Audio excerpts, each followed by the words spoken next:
একদিন আমি মনকে নিঃশব্দে জিজ্ঞাসা করেছিলাম, তোমার সবচেয়ে বড় দুর্বলতা কি? মন তখন একটু থেমে খুব আস্তে বলেছিল, আই এম ভেরি সেন্সিটিভ। খুব ছোট ছোট বিষয়েও আমি গভীরভাবে আঘাত পাই। যে কথা অন্যদের কাছে তুচ্ছ, যে আচরণ অন্য কারোর নজরেই পড়ে না, সেই সামান্য কিছুও কখনো কখনো আমার ভেতরটা কাঁপিয়ে তোলে। আমি আবার মনকে জিজ্ঞাসা করলাম, তবে তোমার সব থেকে বড় শক্তি কি?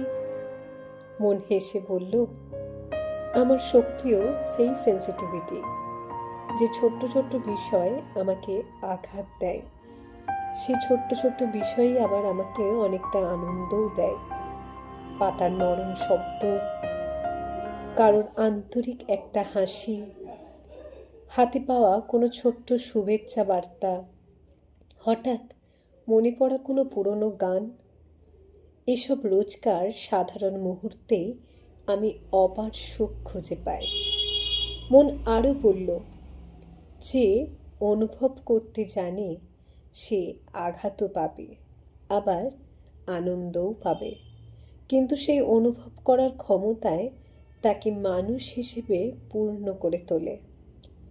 সংবেদনশীলতা দুর্বলতা নয়, এ এক বিরল আশীর্বাদ।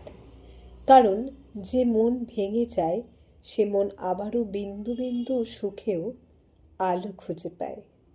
কি, তাই না?